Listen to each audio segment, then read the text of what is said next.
Hello guys, welcome to the channel daily learn. Myself Mahak Gupta, आपकी chemistry teacher, आपके लिए लेके आई हूँ आज आपके लिए केमिस्ट्री की न्यू वीडियो। आज की वीडियो में हम डिस्कस करेंगे हमारा नेक्स्ट टॉपिक जो है Bohr models of hydrogen atom and dual behaviour of the electron. तो इन दोनों टॉपिक के बारे में आज की वीडियो में हम डिस्कस करने वाले हैं। तो चलिए स्टार्ट करते हैं हमारी आज की वीडियो। पर आज की वीडियो स्टार्ट करने से पहले सबसे पहले आप वीडियो को लाइक कर दीजिए और शेयर कीजिए ज़्यादा से ज़्यादा। और जिन्होंने हमारे चैनल डेली लर्न को सब्सक्राइब नहीं किया है तो हमारे चैनल को सब्सक्राइब कर लीजिए, क्योंकि हम डेली की डेली आपके लिए नई से नई वीडियो लेके आएंगे हम आपके हर एक टॉपिक के ऊपर। तो आपको डेली के डेली नोटिफिकेशंस मिलती रहे, तो इसके लिए आप नोटिफिकेशंस भी ऑन कर लीजिए। आप हमारी प्लेलिस्ट जाके चेक कर सकते हैं। अभी तक हमने जितने भी टॉपिक्स किए हैं वो सारे आपको टॉपिक वाइज इन डिटेल्ड आपको उस प्लेलिस्ट में मिल जाएंगे। तो हम जो डिस्कस कर रहे हैं वो है क्लास 11th का चैप्टर 2 जो कि है एटॉमिक स्ट्रक्चर के ऊपर। उसके हमने काफ़ी ज़्यादा टॉपिक डिस्कस कर चुके हैं। एटॉमिक स्ट्रक्चर कैसा होता है, डिस्कवरी ऑफ सब एटॉमिक पार्टिकल्स के ऊपर, इलेक्ट्रॉनिक कॉन्फ़िगरेशंस के ऊपर, क्वांटम नंबर्स के ऊपर, प्लैंक क्वांटम थ्योरी के ऊपर, फोटो इलेक्ट्रिक इफेक्ट के ऊपर, इलेक्ट्रोमैग्नेटिक रेडिएशंस के ऊपर, इन सब टॉपिक्स के बारे में इन डिटेल्ड हम डिस्कस कर चुके हैं। तो गाइज, जिन्होंने हमारी वो वीडियो भी नहीं देखी है तो आप जा सकते हैं हमारी प्लेलिस्ट में। आप वहाँ से जाके हर एक कॉन्सेप्ट के ऊपर अपने वीडियो को देख सकते हैं, राइट। तो चलिए स्टार्ट करते हैं आज का सेशन। तो आज के सेशन में जो हम डिस्कस करने वाले हैं वो है Bohr model of hydrogen atom. सबसे पहले तो जो हमारे 10th से 11th टू मूविंग स्टूडेंट्स हैं उनके लिए ये वीडियोस बहुत ही ज़्यादा इंपॉर्टेंट है। अब 11th के साथ साथ चाहे आप कोई भी कॉम्पिटिटिव एग्ज़ाम की तैयारी कर रहे हैं, लाइक IIT, JEE, नीट, किसी भी कॉम्पिटिटिव एग्ज़ाम की तैयारी कर रहे हैं, तो उन सब के लिए हमारी वीडियोस जो है बहुत ही ज़्यादा इंपॉर्टेंट है। सारे कॉन्सेप्ट आपके बेसिक्स ही हैं, राइट। तो चलिए स्टार्ट करते हैं हमारा आज का फर्स्ट टॉपिक जो है Bohr model of hydrogen atom. Bohr's model of hydrogen atom, Bohr's model of hydrogen atom, right. So सबसे पहले हम बताएंगे कि बोहर ने क्या मॉडल दिया था, उसके पोस्टुलेट्स के बारे में डिस्कस करेंगे कि जो बोहर ने मॉडल दिया था हाइड्रोजन एटम के ऊपर उसके क्या क्या पोस्टुलेट्स हैं, राइट। तो सबसे पहले जो हमारा पोस्टुलेट है that is an electron in the hydrogen atom can move around the nucleus in the circular path of fixed radius and energy। जो हमारा एटम होता है, एटम के सेंटर में न्यूक्लियस होता है और उसके सराउंडिंग्स में उसके शेल्स होते हैं। ये जो शेल्स होते हैं ये फिक्स्ड रेडियस के होते हैं और इनमें जो इलेक्ट्रॉन मूव कर रहे हैं वो फिक्स्ड एनर्जी से मूव कर रहे हैं। अभी हमने अपनी लास्ट वीडियो में जब डिस्कस किया था स्पेक्ट्रम के बारे में तो हमने बताया था कि एक शेल से जब दूसरे शेल में इलेक्ट्रॉन जंप करता है तो वो उसमें से कुछ एनर्जी रेडिएट होती है। तो दैट मीन्स हर एक शेल की खुद की एक पर्टिकुलर एनर्जी होती है और हर एक शेल का एक खुद का पर्टिकुलर रेडियस होता है। तो सबसे पहला पोस्टुलेट यही था इसका, that an electron in an hydrogen atom. उसने सिर्फ हाइड्रोजन एटम के ऊपर ही इन डिटेल बताया था। जो हाइड्रोजन एटम के अंदर हमारा इलेक्ट्रॉन होता है it can move around the nucleus, वो मूव कर सकता है न्यूक्लियस के around the nucleus in the circular path of fixed radius, in a circular path of fixed radius. तो ये एक फिक्स्ड रेडियस के सर्कुलर पाथ में मूव कर सकता है और उसकी फिक्स्ड एनर्जी होती है और हर एक सर्कुलर रेडियस की एक फिक्स्ड क्या होती है, एनर्जी होती है। So these paths are known as orbits और एनर्जी लेवल्स। तो ये जो हमारे ऑर्बिट्स होते हैं या फिर इन रास्ते को जिसमें वो मूव कर सकता है, तो इन पाथ्स को क्या बोलते हैं, these paths are called orbits और you can say energy levels. तो हम ये कहते हैं कि अलग अलग एनर्जी लेवल्स होते हैं, या फिर हम कह सकते हैं कि इलेक्ट्रॉन जो है अपने ऑर्बिट के अंदर रिवॉल्व करता है और हर एक पर्टिकुलर ऑर्बिट की हर एक पर्टिकुलर फिक्स एनर्जी होती है। तो these orbits are also arrange concentrically around the nucleus. और साथ में क्या बोला था, these orbits are also arranged concentrically. What is the meaning of concentrically? Concentrically का मतलब होता है जिसके सबके सेंटर सेम होते हैं अराउंड द न्यूक्लियस। ठीक है, अगर हम 2 या 3 ऑर्बिट की बात कर रहे हैं, 2 या 3 ऑर्बिट जिसको मैं शेल्स बोलती हूँ, अगर जो फर्स्ट ऑर्बिट है ये हमारा सेकंड ऑर्बिट है, ये हमारा थर्ड ऑर्बिट है, ये सब के सब कंसेंट्रिक होंगे। कंसेंट्रिक का मतलब जो भी ये सर्कल्स बन रहे हैं इनका सेंटर जो है सबका सेम होगा। तो बोहर का जो फर्स्ट पोस्टुलेट था उसमें इसने यही बताया था कि जो हाइड्रोजन एटम के अंदर जो भी इलेक्ट्रॉन है वो न्यूक्लियस के अराउंड मूव कर सकता है किसी भी सर्कुलर पाथ में जिसका रेडियस फिक्स होता है और उसकी एनर्जी फिक्स होती है। इन पाथ्स को ऑर्बिट्स बोलते हैं या एनर्जी लेवल्स बोलते हैं। और ये जो ऑर्बिट्स होते हैं, ये अलग अलग जितने भी ऑर्बिट्स होते हैं, ये सारे के सारे कंसेंट्रिकली अरेंज्ड होते हैं around the nucleus. So this is the first postulate of Bohr model of hydrogen atom. And if we discuss about the second postulate, so second postulate Bohr का क्या कहता है? As long as the electron remain in the particular orbit, it does not lose or gain energy and the energy remain constant. अब discussion क्या होती है कि अगर ये हमारा एक पर्टिकुलर ऑर्बिट है, इसके अंदर इलेक्ट्रॉन मूव कर रहा है, ठीक है, तो अकॉर्डिंग टू फिजिक्स हम ये चीज़ डिस्कस करते हैं कि अगर कोई भी चीज़ मोशन में है तो दैट मीन्स वो अपनी कोई ना कोई एनर्जी जो है वो लूज़ कर रही है। ठीक है ना, उसके अंदर से कुछ ना कुछ एनर्जी जो है वो रिलीज होती जाएगी क्योंकि वो मोशन में है। तो बट यहाँ पे जब इलेक्ट्रॉन किसी फिक्स्ड ऑर्बिट के अंदर रिवॉल्व कर रहा है तो ना तो वो कोई एनर्जी को गेन कर रहा है, ना ही वो एनर्जी को लूज कर रहा है जब तक वो उस पर्टिकुलर ऑर्बिट में रिवॉल्व कर रहा है। अगर वो एक ऑर्बिट से दूसरे ऑर्बिट में जंप करता है, चाहे ऊपर हायर में चाहे लोअर में, तब उसकी एनर्जी जो है वो चेंज होगी। अदरवाइज कोई एनर्जी वो गेन नहीं करेगा, ना ही वो कोई एनर्जी लूज कर सकता है। तो ये इसका सेकंड पोस्टुलेट है। तो इसको भी लिख लेते हैं हम। कैसे लिखेंगे? As long as electron remain in the particular orbit, जब तक हमारा इलेक्ट्रॉन जो है किसी पर्टिकुलर ऑर्बिट में रहेगा, in the particular orbit, it does not lose or gain energy, it does not lose or gain energy. तो ये ना तो एनर्जी लूज करेगा, ना ही एनर्जी को गेन करेगा। And its energy remain constant, और इसकी एनर्जी जो है उस पर्टिकुलर ऑर्बिट में कांस्टेंट रहेगी। जो उस ऑर्बिट की पर्टिकुलर एनर्जी है वही उस इलेक्ट्रॉन की एनर्जी रहेगी।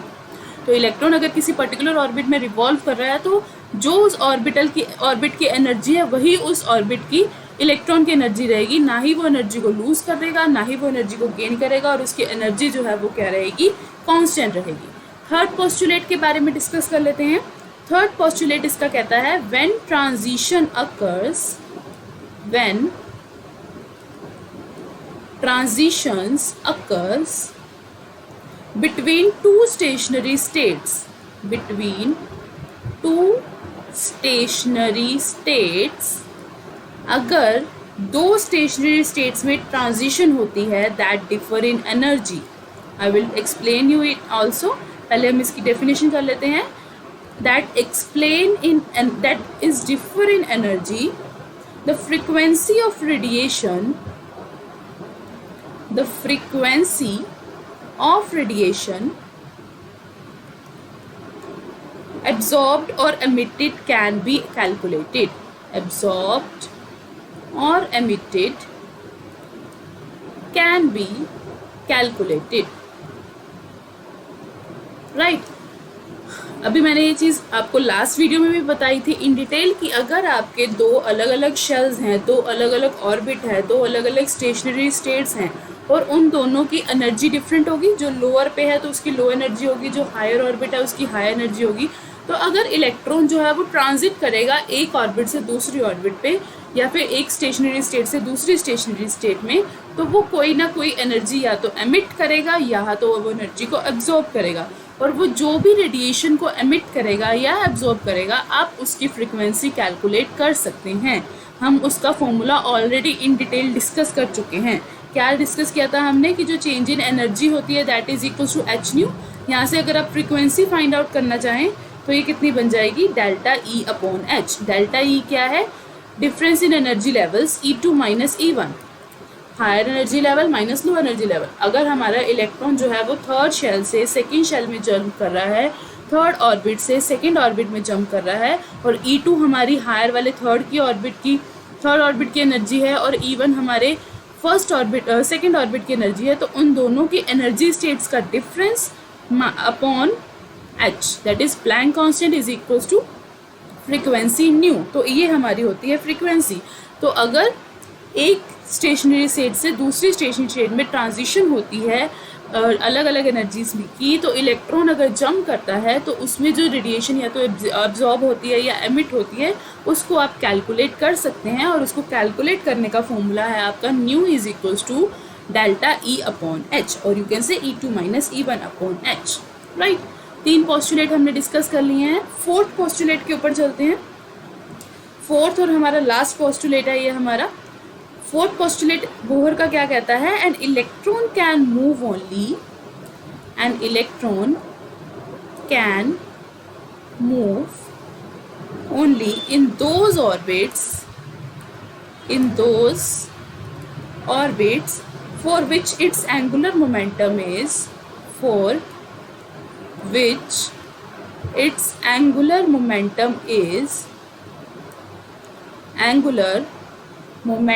is integral multiple of h upon 2 pi, integral multiple of h upon 2 pi, right।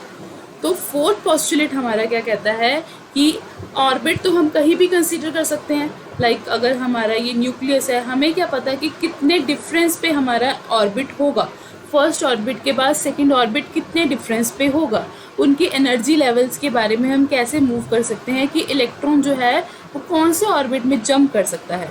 तो फर्स्ट पोस्टुलेट हमारा उसी को डिफाइन करता है कि इलेक्ट्रॉन जो है वो सिर्फ उन्हीं ऑर्बिट्स में मूव कर सकता है जिसका जो एंगुलर मोमेंटम है, अगर उस ऑर्बिट का एंगुलर मोमेंटम कैलकुलेट करें, that is integral multiple of h upon 2 पाई। अगर एंगुलर मोमेंटम की बात करें तो जो हमारा एंगुलर मोमेंटम होता है इसका क्या फॉर्मूला होता है? mvr। m जो है हम यहाँ पे मास ऑफ इलेक्ट्रॉन लेंगे, mvr, m mass of electron, v velocity of electron, r radius of the orbit. तो जो एंगुलर मोमेंटम है that will be equals to the integral multiple of h upon 2 pi. Integral multiple का मतलब होता है कि h upon 2 pi के साथ हम कोई भी n नंबर अगर ऐड कर रहे हैं, n जो है हमारा कोई इंटीजर होना चाहिए, 1 2 3 4 अप टू सो ऑन, कोई भी इंटीजर हो सकता है, पॉइंट्स में नहीं होना चाहिए n। अगर हमारा ये इंटीग्रल मल्टीपल होगा h अपॉन 2 पाई का, ओनली इन दैट केस जो इलेक्ट्रॉन है वो मूव करेगा ऑर्बिट के अंदर, ठीक है। तो इस तरह से अगर हमें रेडियस फाइंड आउट करना है तो हम फाइंड आउट कर सकते हैं किसी भी इलेक्ट्रॉन का, यहाँ से r की वैल्यू फाइंड आउट कर सकते हैं, mvr में से r की वैल्यू फाइंड आउट कर सकते हैं, तो यहाँ से रेडियस की वैल्यू फाइंड आउट हो सकती है हमारी, और you can find the energy of the nth orbital also. तो एनर्जी जो होती है हमारी nth ऑर्बिटल की, that will be energy of nth orbital.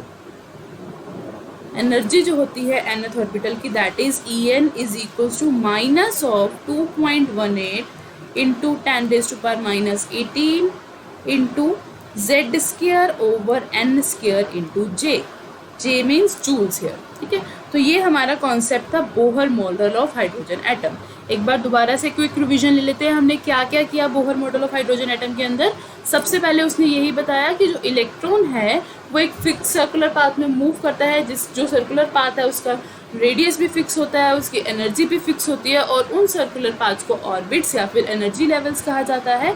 और ये जितने भी ऑर्बिट्स होते हैं ये सारे के सारे कंसेंट्रिक होते हैं अराउंड द न्यूक्लियस, न्यूक्लियस के अराउंड सेम सेंटर के होते हैं। सेकेंड पोस्टुलेट में हमने ये डिस्कस किया था, as long as the electron remain in the particular orbit it does not lose or gain energy and its energy remain constant. जब तक इलेक्ट्रॉन किसी पर्टिकुलर ऑर्बिट में है, ना तो वो कोई एनर्जी को लूज करेगा, ना ही वो किसी एनर्जी को गेन करेगा, और उसकी एनर्जी जो है वो उस पर्टिकुलर ऑर्बिट में कांस्टेंट रहेगी। अगर एक पर्टिकुलर ऑर्बिट में मूव करो तो उसकी एनर्जी वहाँ पे कांस्टेंट ही रहेगी। थर्ड हमने डिस्कस किया था postulate, when transitions occur between the two stationary states that differ in energy, frequency of radiation absorbed or emitted can be calculated। अगर दो ऑर्बिट्स या दो स्टेशनरी स्टेट्स जिनकी डिफरेंट एनर्जी है उनमें ट्रांजिशन होती है, ट्रांजिशन मीन्स अगर इलेक्ट्रॉन जंप करता है चाहे हायर ऑर्बिट से लोअर ऑर्बिट में, चाहे लोअर ऑर्बिट से हायर ऑर्बिट में, तो फ्रीक्वेंसी जो होती है जब भी इलेक्ट्रॉन जंप करता है ट्रांजिशन होती है, या तो रेडिएशंस एमिट होती हैं या तो रेडिएशंस अब्जॉर्ब्ड होती हैं, और वो जो रेडिएशंस है उनकी फ्रीक्वेंसी हम कैलकुलेट कर सकते हैं, और उनको कैलकुलेट करने का फॉर्मूला है nu is equal to E2 minus E1 upon H, right. Fourth postulate हमने किया था, that is an electron can move only in those orbit for which its angular momentum is the integral multiple of h upon 2 pi। अब electron जो है वो उन्हीं orbits में move कर सकता है जिन ऑर्बिट्स में उनका angular momentum is equals to integral multiple हो h अपॉन 2 पाई के। तो एंगुलर मोमेंटम के फॉर्मूले से हमने इसका ये फॉर्मूला डिफाइन किया, that is mvr is equals to nh upon 2 pi.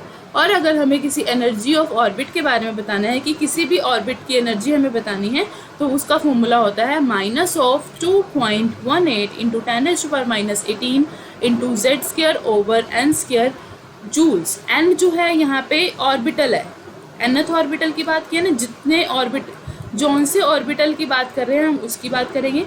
z जो है वो है हमारा एटॉमिक नंबर, z हमारा जो है यहाँ पे दैट इज एटॉमिक नंबर। तो ये था हमारा बोहर्स कॉन्सेप्ट, ठीक है। तो ये हमारा था बोहर्स कॉन्सेप्ट कि बोहर ने क्या क्या डिटेल्स दी थी।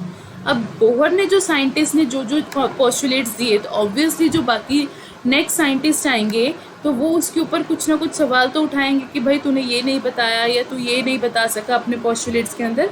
तो उस कोई भी अगर हमारा कॉन्सेप्ट आता है तो उसकी कुछ ना कुछ लिमिटेशंस ज़रूर होती हैं, तो इसकी भी लिमिटेशंस हैं। तो अब कॉन्सेप्ट के बाद हम डिस्कस करेंगे limitations of Bohr model, limitations of Bohr's model of atom, model of atom. तो हम आज डिस्कस करेंगे अब कि इसकी जो इसने एटम अभी डिफाइन किया, जो भी इसने कॉन्सेप्ट दिया है उसमें ये क्या क्या बता नहीं पाया था, इसकी क्या क्या लिमिटेशंस रही हैं। तो फर्स्ट लिमिटेशन इसकी है Bohr's model fail to account for the finer detail of the hydrogen spectrum, ठीक है। It does not able to, you can say it does not able to explain the finer detail of hydrogen spectrum, hydrogen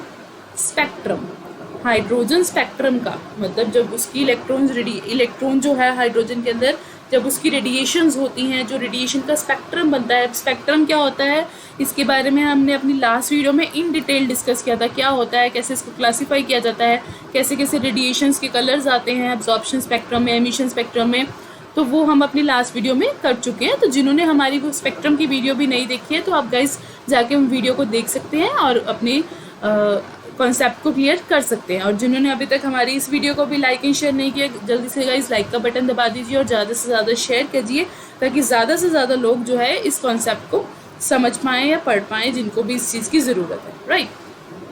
तो चलिए वापस आते हैं हम अपने concept पे कि ये जो है जो हाइड्रोजन का स्पेक्ट्रम आया था, जो भी वो हमारे को स्पेक्ट्रम देता है अलग अलग कलर लाइन का, उसकी फाइनर डिटेल जिसमें क्यों आया, उसका स्पेक्ट्रम कैसे बना, उसकी डिटेल के बारे में बोहर का जो मॉडल है वो एक्सप्लेन नहीं कर पाया। सेकेंड जो लिमिटेशन है बोहर मॉडल की, that is Bohr model was not also able to explain the spectrum of atoms containing more than one electron. अब बोहर ने जो अपना मॉडल दिया था वो सिर्फ और सिर्फ हाइड्रोजन के लिए दिया था, इसीलिए तो इसका नाम था Bohr model of hydrogen atom, ठीक है। तो इसने सिर्फ हाइड्रोजन के लिए ही एक्सप्लेन किया था। अगर बाकी एक से ज़्यादा इलेक्ट्रॉन वाला जो स्पेक्ट्रम आता है उसके बारे में उसने ये तो बताया था कि हाइड्रोजन एक इलेक्ट्रॉन वाला स्पेक्ट्रम देता है, बट अगर एक इलेक्ट्रॉन से ज़्यादा इलेक्ट्रॉन एटम में एग्जिस्ट करते हैं तो उनके स्पेक्ट्रम के बारे में वो कुछ नहीं बता पाया था। सो हम क्या कहेंगे, unable to explain the spectrum of the atoms containing more than one electron. That means जिनके पास एक इलेक्ट्रॉन से ज़्यादा इलेक्ट्रॉन्स हैं जिन एटम्स में, उनके स्पेक्ट्रम के बारे में बोहर कुछ भी एक्सप्लेन नहीं कर पाया था। तो ये हमारा था बोहर मॉडल कंप्लीट। सेकेंड जो आज हम टॉपिक डिस्कस करने वाले हैं that is dual behaviour of matter. क्या डिस्कस करना है हमने आज? Dual behaviour of matter. Dual behaviour of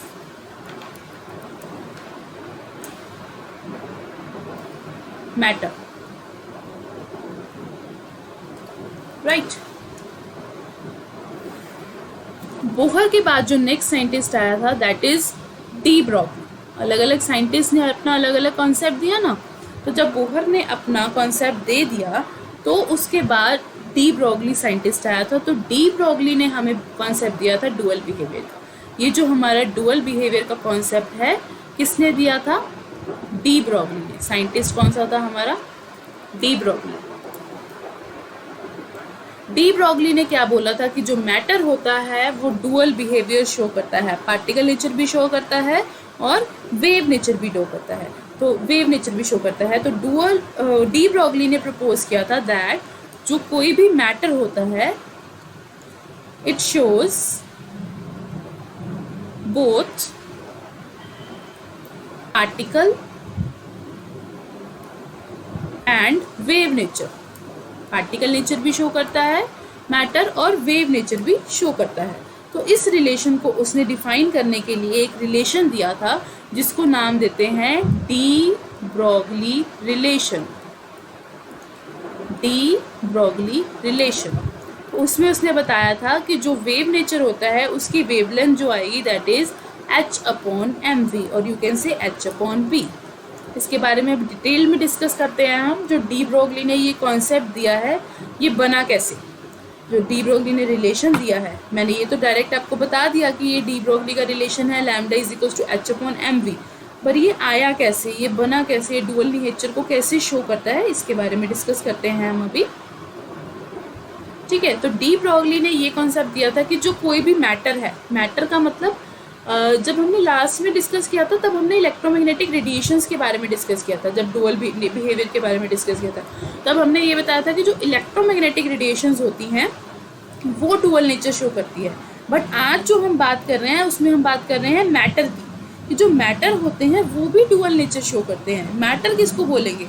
अगर हम अपने एटॉमिक स्ट्रक्चर के बारे में यहाँ डिस्कस कर रहे हैं तो हमारे एटॉमिक स्ट्रक्चर के अंदर हम ये कह सकते हैं कि लाइक इलेक्ट्रॉन, अगर हम इलेक्ट्रॉन की बात करें तो इलेक्ट्रॉन जो है वो एक मैटर की तरह बिहेव करता है। तो अगर हम इलेक्ट्रॉन की बात करें तो इलेक्ट्रॉन हमारा मैटर है, तो दैट मीन्स इलेक्ट्रॉन का दो तरह का बिहेवियर होगा, हमारा पार्टिकल नेचर भी होगा और हमारा वेव नेचर भी होगा। तो इस तरह से दो तरह का बिहेवियर जो है वो शो करेगा, राइट। सो डी ब्रॉगली ने हमें रिलेशन दिया था कि ऑल द मैटर जो है वो मटेरियल जो होते हैं वो पोजेस करते हैं दोनों के दोनों कैरेक्टरिस्टिक। ये मैटर जो है, अब मैटर का पार्टिकल नेचर तो है ही, हम कह रहे हैं मैटर है तो ऑब्वियसली वो किसी पार्टिकल है, तो वो जो है वो हमारा वेव नेचर भी शो करता है। अब ये कैसे रिलेशन बना इसके बारे में डिस्कस करते हैं। सो हमने जब प्लैंक क्वांटम थ्योरी की थी हम रिलेशन डिराइव करने लगे हैं। Relation of de Broglie derive करेंगे हम। तो रिलेशन करने के लिए हमें क्या क्या कॉन्सेप्ट उठाना है? फर्स्ट कॉन्सेप्ट उठाएंगे हम प्लैंक का। तो अकॉर्डिंग टू प्लैंक हमें प्लैंक ने एनर्जी का रिलेशन दिया था। क्या रिलेशन दिया था? E is equals to h nu. और जो ये हमारा एच न्यू वाला रिलेशन है ये वेव नेचर को डिफाइन करता है। और आइंस्टाइन ने हमें एक एनर्जी का रिलेशन दिया था E is equals to mc²। ठीक है, तो अगर हम इन दोनों रिलेशंस को आपस में कंपेयर करें, ये हमारा पार्टिकल नेचर शो करता है, जो फर्स्ट है वो हमारा वेव नेचर शो करता है और सेकंड जो है हमारा पार्टिकल नेचर शो करता है।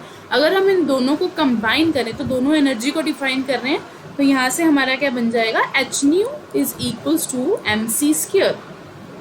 तो यहाँ से हमारा बन गया h nu is equals to mc²। और हम पीछे एक कॉन्सेप्ट जब हमने इलेक्ट्रोमैग्नेटिक रेडिएशंस के कैरेक्टरिस्टिक किए थे तो हमने ये रिलेशन किया था that nu is equals to c/λ, right. हमने इसके न्यूमेरिकल भी किए थे, तो हम यहाँ पे न्यू को पुट कर देते हैं c/λ। तो hc/λ is equals to mc²। यहाँ पे एक c को एक c से कैंसिल आउट कर देते हैं, तो हमारे पास बचेगा h upon lambda is equals to m c, right. तो यहाँ से अगर हम लैम्डा की वैल्यू फाइंड आउट करें तो लैम्डा कितना बन जाएगा, h अपॉन एम सी। अब c जो है वो क्या होती है, स्पीड ऑफ लाइट। बट हमें तो अगर हम पार्टिकल नेचर की बात कर रहे हैं, लाइक अगर हम किसी इलेक्ट्रॉन की बात कर रहे हैं, तो इलेक्ट्रॉन तो स्पीड ऑफ लाइट से नहीं मूव करेगा, तो उसकी कोई पर्टिकुलर वेलोसिटी होगी, यू कैन से v। तो c की जगह पे अगर आप v को रिप्लेस कर दे तो ये बन जाएगा h अपॉन एम वी। तो ये हमारा बन गया de Broglie relation, that is lambda is equals to h upon m v, right. तो I can write it again. तो हमारा जो फाइनल रिलेशन है वो क्या बनेगा, lambda is equals to h upon m v. Lambda क्या है, हमारी वेव लेंथ, h हमारा क्या है, प्लैंक कांस्टेंट, m है हमारा मास ऑफ द इलेक्ट्रॉन, और हमारा v जो है हमारा that is velocity of the matter, right. So इस तरह से हमारा रिलेशन बनता है। तो डी ब्रॉगली का जो ये रिलेशन है, इसमें जो mv की बात करें, मास इंटू वेलोसिटी। अब मास इंटू वेलोसिटी तो मोमेंटम को भी बोलते हैं, और मोमेंटम को डिफाइन करते हैं p से। तो इसके रिलेशन को ऐसे भी लिख सकते हैं h अपॉन p। तो लैम्डा को किस तरह से लिख सकते हैं, सेकेंडली h अपॉन p। और इससे हम ये चीज़ कहते हैं कि जो हमारा वेवलेंथ होती है that is directly inversely proportional to momentum. Lambda is equals to h upon p है, h हमारा कांस्टेंट है, इससे हमें पता लगता है कि लैम्डा जो है इनवर्सली प्रोपोर्शन है p के। तो हम यहाँ से कहेंगे जो वेवलेंथ होती है that is inversely proportional to momentum होती है, राइट। तो इस डी ब्रॉगली ने जो हमें कॉन्सेप्ट दिया था, इसके कॉन्सेप्ट से हम बोहर का कॉन्सेप्ट डिराइव करेंगे अब, राइट। अभी तक हमने दो पोस्टुलेट किए। सबसे पहले हमने फर्स्ट किया बोहर मॉडल। बोहर मॉडल ने क्या रिजल्ट दिया था हमारा, this one, that mvr is equals to nh upon 2π। सबसे पहले जो बोहर साइंटिस्ट आया था, जब वो एटम के स्ट्रक्चर में बताना चाह रहा था, तो उसने mvr is equals to nh upon 2π दिया, ठीक है। तो उसके बाद उसकी नेक्स्ट साइंटिस्ट आया डी ब्रॉगली। उसने उसकी कुछ गलतियां निकाली कि वो स्पेक्ट्रम को एक्सप्लेन नहीं कर पाया है। तो अगर फर्दर ज़्यादा इलेक्ट्रॉन वाले स्पेक्ट्रम को एक्सप्लेन करना है, तो उसके स्पेक्ट्रम को शो करना है, तो उसके वेव नेचर को डिफाइन करना पड़ेगा। तो डी ब्रॉगली ने हमें कॉन्सेप्ट दिया कि कोई भी जो मैटर होता है वो वेव नेचर को भी पोजेस करता है। तो उसने ये रिलेशन फाइंड आउट करवाया that lambda is equals to h upon m v, right. तो हमारे पास दो रिलेशन हो गए, एक डी ब्रॉगली का रिलेशन हो गया और एक हो गया हमारा बोहर मॉडल। तो फिर जब नेक्स्ट जो फर्दर साइंटिस्ट होते हैं ना, तो वो अपने आप को जस्टिफिकेशन करने के लिए अपने पुराने साइंटिस्ट के साथ कंपेयर भी करते हैं। तो डी ब्रॉगली ने ये चीज़ बताई कि ठीक है, बोहर जो है वो एक्सप्लेन नहीं कर पाया डिटेल में, बट जितना उसने बताया है वो सही बताया है। कि जो बोहर का कॉन्सेप्ट है, बोहर ने कॉन्सेप्ट दिया था, क्या दिया था, mvr is equals to nh upon 2π वाला, कि ये जो उसने कॉन्सेप्ट बताया है ये भी सही है। तो हम इसके कॉन्सेप्ट को डी ब्रॉगली से भी डिफाइन कर सकते हैं, ठीक है। तो हम इसके रिलेशन को फाइंड आउट करेंगे फ्रॉम डी ब्रॉगली रिलेशन, ठीक है। तो कैसे करेंगे, लिख लेते हैं हम, derivation of Bohr's concept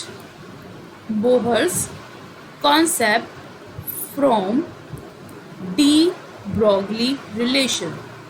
de Broglie के रिलेशन से हम बोहर का कॉन्सेप्ट डिराइव करेंगे, जिससे ये प्रूव हो जाएगा कि बोहर ने भी जो कॉन्सेप्ट दिया था वो ठीक है, बट उसको वो डिटेल में एक्सप्लेन नहीं कर पाया था, ठीक है।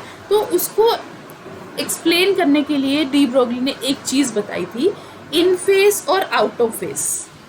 इन फेस और आउट ऑफ फेस, उसका क्या मतलब है, लाइक उसने ये बताया था कि हम इलेक्ट्रॉन की बात कर रहे हैं कि एटम के ऑर्बिट के अंदर इलेक्ट्रॉन मूव कर रहा है, और डी ब्रॉगली ने ये चीज़ बताई कि वो वेव नेचर पोजेस कर रहा है। लाइक अगर ये हमारा न्यूक्लियस है और इसका ये साइड पे ऑर्बिट है, ऑर्बिट के अंदर इलेक्ट्रॉन मूव कर रहा है, तो इलेक्ट्रॉन जो है, जो उसका मोशन है वो पार्टिकल नेचर भी है और वेव नेचर भी है।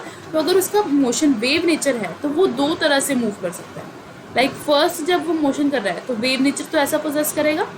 फर्स्ट जो होगा तो वो होगा out of face. Out of face का मतलब है कि जब वो वापस आया, जिस पॉइंट से स्टार्ट किया वापस आया, तो वो दोबारा उस फेस में नहीं आ रहा। तो जब दोबारा घूम रहा है तो उसका कोई और फेस बन गया, देखिए ये फेस कोई और बन गया। और सेकंड होता है कि जिस फेस में वो मूव कर रहा है उसी फेस में वो दोबारा से चला जाए, लाइक ऐसे ही एक ही फेस में मूव करे। तो इस तरह से जो इलेक्ट्रॉन है या कोई भी मैटर है वो अगर सर्कुलर मोशन में मूव कर रही है तो वो दो तरह से मूव कर सकती है, इन फेस भी मूव कर सकती है और आउट ऑफ फेस भी मूव कर सकती है। तो अगर हम यहाँ से इसका सर्कमफ्रेंस बताएं कि इलेक्ट्रॉन जो मूव कर रहा है उसका सर्कमफ्रेंस के बारे में डिस्कस करें, सर्कमफ्रेंस के बारे में अगर हम डिस्कस करें तो that will be equals to n into lambda.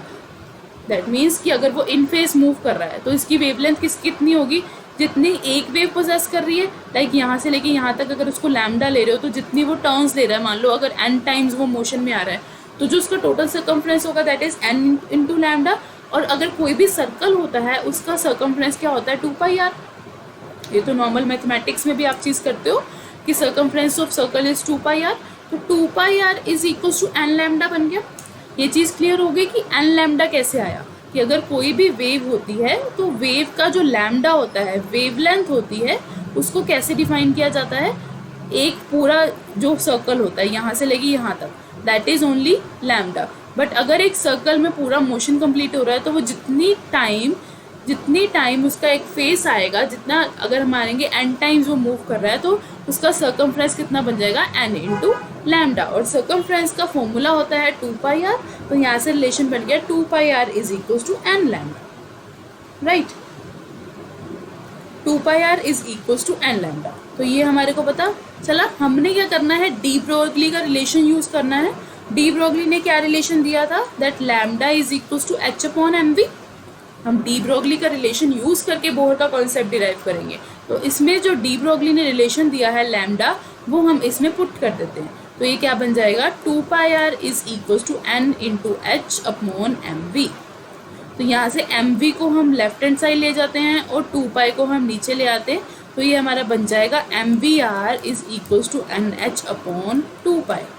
बन गया बोहर का कॉन्सेप्ट। बोहर ने यही बताया था mvr is equals to nh upon 2π, that is angular momentum is equals to the integral multiple of h upon 2π।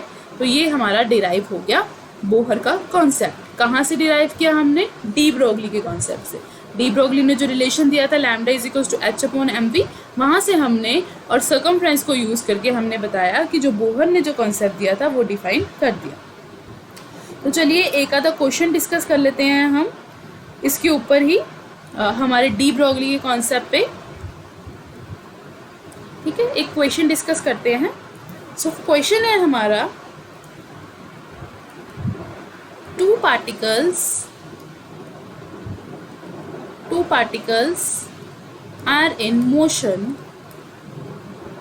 Two particles are in motion if the wavelength associated with the particle A, if the wavelength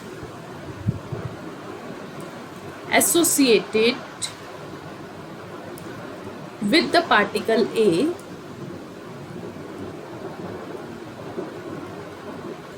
is 5 into 10 raised to power minus 8 meter.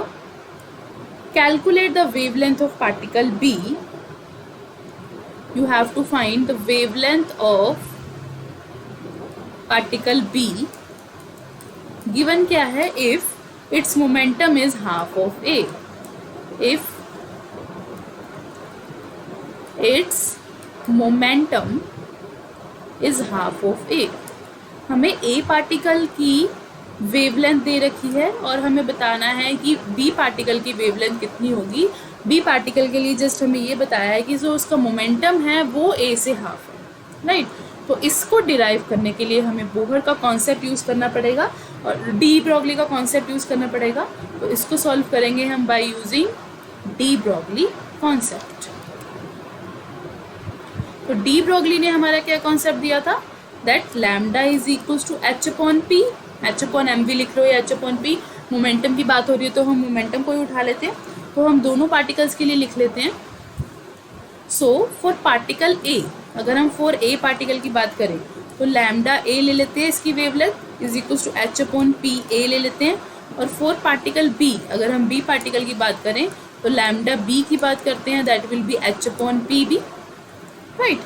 और हमें क्या दे रखा है, जो PA है, जो PB है, वो क्या है, हाफ ऑफ PA। तो PB की वैल्यू आप हाफ ऑफ PA पुट कर सकते हो। तो यहाँ पे लैम्डा B की वैल्यू कितनी बन जाएगी, H, और यहाँ पे बन जाएगा PA/2, 2 ऊपर चला जाएगा। तो यहाँ से लैम्डा B की वैल्यू कितनी बन गई, 2H/PA। राइट, ये है हमारी लैम्डा B की वैल्यू और ये है हमारी लैम्डा A की वैल्यू। अगर हम दोनों को कंपेयर करें, दोनों इक्वेशंस को, तो lambda A over lambda B that will B H/PA over 2H/PA। तो H/PA से H/PA कैंसिल आउट हो गया। तो लैम्डा B यहाँ से फाइंड आउट करना है, that will comes out to be 2 times of lambda A। तो लैम्डा B हमारा कितना बन जाएगा, 2 टाइम्स ऑफ लैम्डा A की वैल्यू आपको गिवन है, दैट इज 5 × 10⁻⁻8 मीटर्स। पुट कर देते हैं, तो यहाँ से आपका आंसर आ जाएगा 10 × 10⁻8 मीटर्स। सो हमारा लैम्डा B कितना आ गया, 10 × 10⁻8 मीटर को लिख सकते हैं 10⁻7 मीटर्स। तो जो B पार्टिकल है उसकी क्या वेवलेंथ आ रही है आपकी, 10⁻7 मीटर्स। राइट, तो इस तरह से आप डी ब्रॉगली के कॉन्सेप्ट से क्वेश्चंस को कर सकते हैं। आज हमने 2 रिलेशंस डिस्कस किए हैं, एक तो हमने बोहर का कॉन्सेप्ट किया है और उसके ऊपर ही हमने डी ब्रॉगली का कॉन्सेप्ट किया है। तो डी ब्रॉगली के ऊपर तो मैंने आपको एक क्वेश्चन डिस्कस करवाया है, एक क्वेश्चन हम बोहर के कॉन्सेप्ट पे कर लेते हैं। राइट, तो बाकी इन डिटेल जो बहुत तरह के टाइप ऑफ क्वेश्चंस आते हैं इन दोनों के ऊपर, वो हम अपनी नेक्स्ट वीडियो के अंदर ज़रूर डिस्कस करेंगे। ठीक है, तो एक आधा क्वेश्चन डिस्कस कर लेते हैं हम बोहर के कॉन्सेप्ट पे।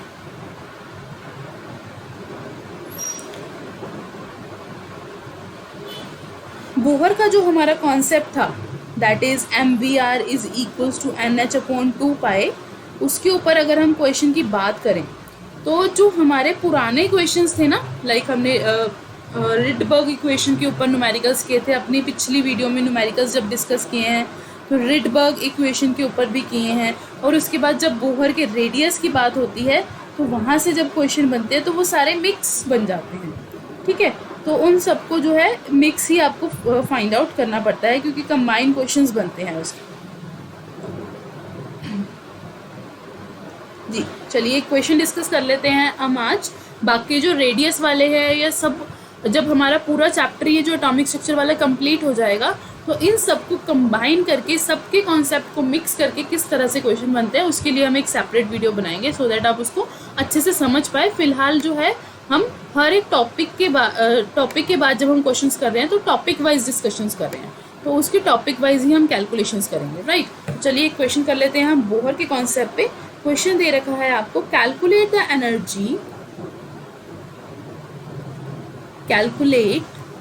The energy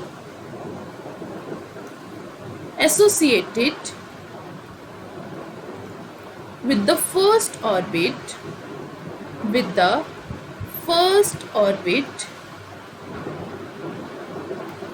of helium positive. What is the radius of this orbit? So what is the radius of this orbit? That means जो हमारी कैलकुलेट करनी है, हमें जो हीलियम पॉजिटिव है उसकी एनर्जी भी और रेडियस के बारे में बताना है। तो हमने एनर्जी ऑफ nth ऑर्बिटल का फॉर्मूला लिखा था जब हमने बोहर का कॉन्सेप्ट किया था, तब हमने एनर्जी का फॉर्मूला लिखा था। Right, this is the formula, like -2.18 × 10⁻18 Z²/n²।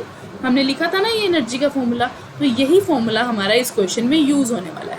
तो चलिए यूज़ करते हैं हमारा ये वाला फॉर्मूला। तो एनर्जी का जो हमारा फॉर्मूला था, I am writing it again, that is -2.18 × 10⁻18 × Z²/n²। Z जो था हमारा एटॉमिक नंबर था, तो हीलियम का एटॉमिक नंबर कितना होता है, 2।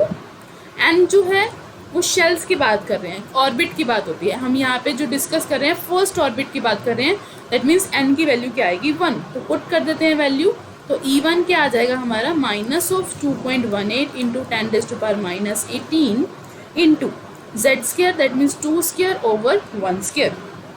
तो जब यहाँ पे सॉल्व करेंगे तो ये हमारा आ रहा है ऑन सॉल्विंग। कैलकुलेशन आप खुद करिएगा, सॉल्व करने पे हमारा बनेगा -8.72 × 10⁻18 joules. So this is the energy. उन्होंने कहा ना कैलकुलेट करिए energy associated with the first orbital. First orbital के लिए हमने n को 1 लिया है। एंड उन्होंने बोला है He पॉजिटिव, हीलियम के बारे में बात कर रहे हैं। हीलियम का एटॉमिक नंबर जो होता है वो 2 होता है। Z को 2 पुट किया हमने अपने फॉर्मूले में, ये है हमारा फॉर्मूला En का। तो इस फॉर्मूले में Z को 2 पुट किया, N को 1 पुट किया और हमारी एनर्जी आई है -8.72 इंटू 10⁻18। सेकेंड चीज उन्होंने रेडियस भी पूछी है फाइंड आउट करने के लिए। तो रेडियस फाइंड आउट करने का भी एक फॉर्मूला होता है। So to find out the radius, हमारा जो फॉर्मूला होता है दैट इज 0.0529 n²/z। ये भी आपको लर्न करना पड़ेगा। जैसे एनर्जी का फॉर्मूला है, किसी भी nth ऑर्बिटल की एनर्जी निकालने का फॉर्मूला है, ऐसे ही रेडियस निकालने का फॉर्मूला होता है 0.0529 n²/n। n तो अभी हमने लिखा 1 पुट करेंगे, z को हम 2 पुट करेंगे, तो पुट कर देते हैं तो हमारी एनर्जी आ जाएगी 0.0529 इंटू 1 का स्क्वायर ओवर 2। तो यहाँ से हमारी जो रेडियस आ रहा है दैट इज 0.02649। तो ये जो फॉर्मूला है दैट विल इन नैनोमीटर। तो इसका आंसर भी कितना आएगा, नैनोमीटर में आएगा। तो ये कितना बन गया हमारा रेडियस 0.02649 नैनोमीटर। तो जो हमने क्वेश्चन लिया था कि calculate the energy associated with the first orbital of helium positive, तो इसकी एनर्जी आ रही है -8.72 इंटू 10⁻18 और इसका रेडियस आ रहा है 0.02649 नैनोमीटर। तो आज के सेशन में हमने 2 टॉपिक इन डिटेल डिस्कस किए हैं। एक तो डिस्कस किया है हमने Bohr model of hydrogen atom के बारे में और सेकंड हमने डिस्कस किया है डी ब्रॉगली के कॉन्सेप्ट के ऊपर। तो गाइज दोबारा अच्छे से वीडियो को देखिएगा। जिन्होंने अभी तक वीडियो को लाइक एंड शेयर नहीं किया है तो लाइक का बटन दबा दीजिए और शेयर कर लीजिए। और जिन्होंने हमारे चैनल डेली लर्न को अभी तक सब्सक्राइब नहीं किया तो सब्सक्राइब कर लीजिए डेली लर्न को और नोटिफिकेशंस ऑन कर लीजिए सो दैट आपको डेली नोटिफिकेशन मिलती रहे हमारे डेली वीडियोज़ की और आप हमारे साथ ही साथ अपने कॉन्सेप्ट्स को क्लियर करते रहें। तो अगर इस टॉपिक में, इस कॉन्सेप्ट में किसी को कोई भी दिक्कत है, कोई भी प्रॉब्लम आ रही है तो आप हमें कमेंट बॉक्स में पूछ सकते हैं। I will solve your all the doubts. ठीक है, तब तक के लिए बाय बाय, ध्यान रखिएगा। मिलेंगे हम अपनी नेक्स्ट वीडियो के लिए। आज का सेशन में बस यही है। तो नेक्स्ट वीडियो में हम डिस्कस करेंगे हमारे नेक्स्ट टॉपिक। तो तब तक के लिए ध्यान रखिएगा और पढ़ते रहिए। Bye bye.